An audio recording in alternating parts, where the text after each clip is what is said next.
Kamusta po ulit mga ka-59 and magandang araw po sa ating lahat at have a blessed day po. Mabuhay po ang lahat ng mga security personnel.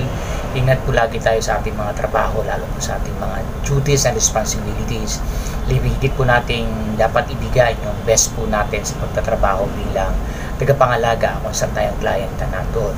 Okay, ang pag-uusapan po natin ngayon para makatulong tayo especially sa mga officer na kung paano ba gumawa ng manning o yung tinatawag na schedule, security manning. So, kadalasan dito nagkakaroon ng malaking impact kung bakit ang ating pong mga area of responsibility ay nagkakaroon ng malaking negligence. Dapat po sa mga officer marunong tayong magkamada ng mga tao natin sa ating mga nasasakupan. Una, paano ba tayo dapat gumawa naman? Ito based lang po sa aking experience. Sa alam po ng officer, kanya-kanya naman tayo ng ganap paano tayo gumawa ng schedule or merong ibinibigay ang mga agency natin na paano nyo i-manning ang tao. Pero para po sa akin lang ito dapat po ang nakaka-handle nito is ang talagang nagmamaniobra is the security per se. Bakit po? Kung sino yung officer na naka-duty sa area niya. Kasi unang-unang officer ang siyang nakakaalam ng operation talaga dun sa area.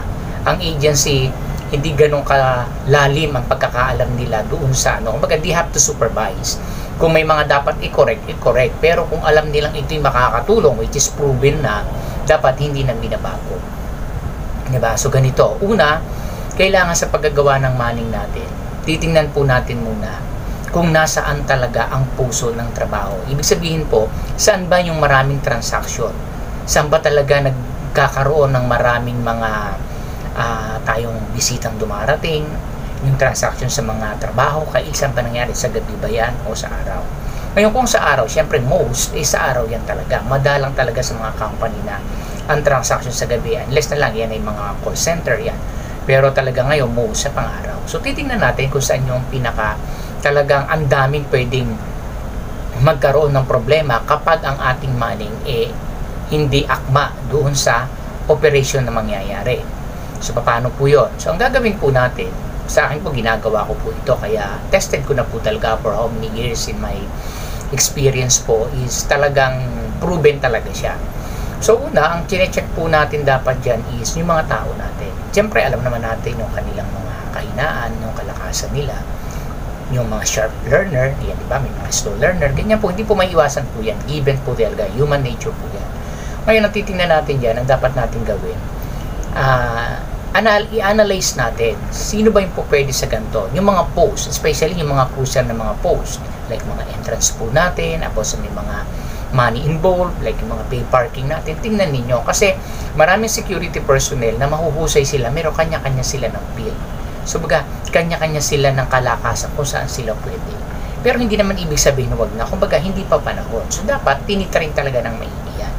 Ngayon, kung halimbawang naayos na natin, alam na natin kung sino yung po pwede sa mga ganong area, dapat po ang manning hindi yung, kasi yung iba dyan, weekly, ikot, lipat, depende po kasi sitwasyon yan. Kung talagang maraming bago sa ating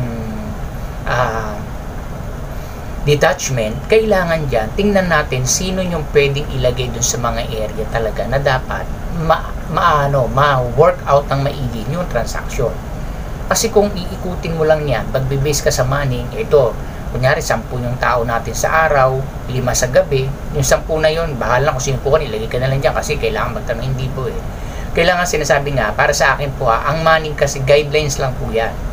Anytime dapat binabago, or kung pwede kang mag-stick dun sa manning mo ng matagal, at ang output maganda, much better. Kaysa naman yung bago ng bago, ikot dito, ikot doon, and then, ang outcome ng inyong operation, palpak, ang daming negligence, ang daming bulilyaso, ang daming hindi accurate sa recording, so magkakaproblema pa rin. At the end nun, yung inyong operation ang mako-compromise. So dapat ang tinitingnan ko sa akin po, ang tinitingnan ko talaga is the outcome of the operation daily. So makikita ko sa mga tao kung talaga ito'y mahusay, magaling siya sa computation, so inilalagay ko siya sa mga money involved like pay parking. Siyempre magkukompute ka dyan, lalo kung may policy, nagkamali ka, 500. Imagine mo, kung sumasahod ka lang ng minimum, magkano nang matitira sa'yo? Ganun talaga, may policy talaga. Siyempre, hindi naman yung policy na yan para pahirapan ng mga security, para maiwasan pa rin yung magkaroon sila ng hindi naman sa sinasabi natin na makapag-isip na gumawa. Marami naman ganun eh. Kumbaga, yung temptation nila dapat wag sila makaisip na pwede palang gawin to. Kaya gumagawa ang mga company ng policy na to the point na walang tiwala sa company para din to sa ikabubuti ng kanilang mga empleyado. Kaya the more na may policy which is maganda, much better to go. So, pag nalaman na po natin yun, okay, naayos na natin, i-check natin, ganito. Ngayon, kung may mga bago po tayo, dapat inilalagay yan sa araw na isinasama natin sa mga karamihan na marunong para at least natututo sila. Doon natin ilalagay sila sa araw na kung marami ang transaction ng trabaho para napapamiliarize nila, na-adapt nila yung ng trabaho. Kasi kung yung mga bago ilalagay natin lagi sa mga hindi masyadong matrawa, hindi matututo yan. Walang mangyayari, matagal bago matuto. Samantala isasabak mo na siya, pero ina-assist po inaalala yan. Huwag natin papabayaan kasi marami kasi sa iba pag may mga bago hahayaan na lang para hindi magtagal. So hindi maganda yung ganong mentalidad. Dapat ina-assist po yan. Kahit sabi mo matagal na security industry yan at bago sa detachment natin, lagi yung sinasabi sa previous vlog ko, alalayan pa rin kasi magbaback to zero po yan. Mahihirapan pa rin mga catch up. Agad-agad po yan. Do may knowledge pero hindi ganong ka-accurate. Unlike yung mga nagtagal na dyan. So sa mga post, dapat it takes a month. Dapat mga 3 to 4 months. Ako talaga pagka alam ko yung mga tao na talagang sobrang uhusay nila pagdating sa operation, talagang meron silang initiative, yung kayang-kaya kahit i-monitor ko na lang sila. Na to the point, tamad ang officer kasi tinarbaho mo na gumawa ka ng sistema since finid mo na sa kanila, natuto na sila. So ikaw, you have to monitor na lang. Kung ano yung problema, okay. Ako ganun tinitingnan ko, hindi ko sila masyadong pinakikam sa pag nilagay mo sa post, kailangan na-adjust pa, bantay, hindi. Pag hindi mo kaya tawag ka lang kasi may radio naman, through communication.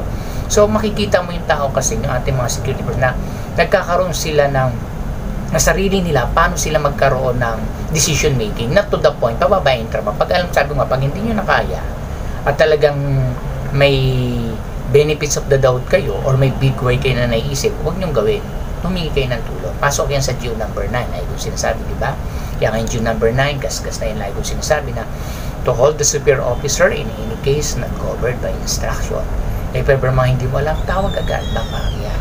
So, pag ganun kasi yung manning natin na isi-set natin ng maayos yan, sigurado po yan, yung ating operation outcome maganda.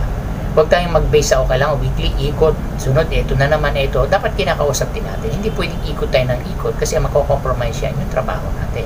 Iikot talaga. Ngayon, kung talaga may mga lakad naman na pwede magpaalam lang, pwede yan.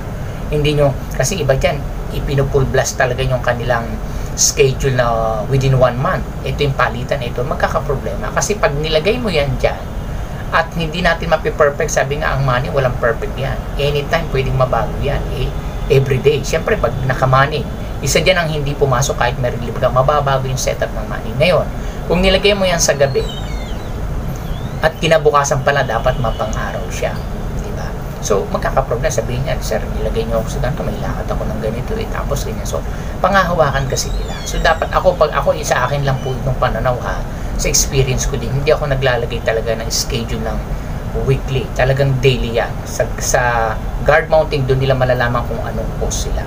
Hindi ako nagbibigay, ikaw bukas ganito ka, hindi. Alam nila, pang-araw ka ngayon, pero bukas hindi mo alam kung anong post ka. Tsaka ako sinasabi yan sa guard mounting. Para yung awareness nila, hindi sila ay doon lang ako sa ganitong pwesto, hayahay naman.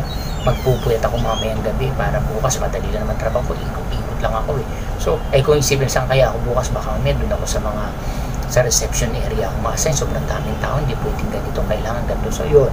So, magiging magiging active sila sa mga dapat nilang gawin kapag talagang nakita nila yung sistema maayos. Kasi kung ibibigay mo lahat yan, sigurado malaking problema kasi naano ko na rin po yan na experience ko na yan. Naglagay kami ng ganyan buong weekly, ayan, pinangahawakan nila. Siya, may lakad ako, sabi mo sa akin, day off ako ng ganyan Tapos, makaka-cancel pala. Ay, pangahawakan talaga kasi nilagay mo di ba? So, wag. Kasi, magkakaproblema. Basta sabi mo lang, okay, announce natin. Kung mayroon kayong mga lakad na mahalaga, inform nyo lang kami ng maaga para ma-schedule natin. Yun naman yung pambawi natin. Not to the point na kinokontrol natin sila. Ang ibig sabihin lang dito, maplansya lang natin yung ganda ng operation. Kasi yun na ba yung aim natin, ba tayo naghahanap buhay?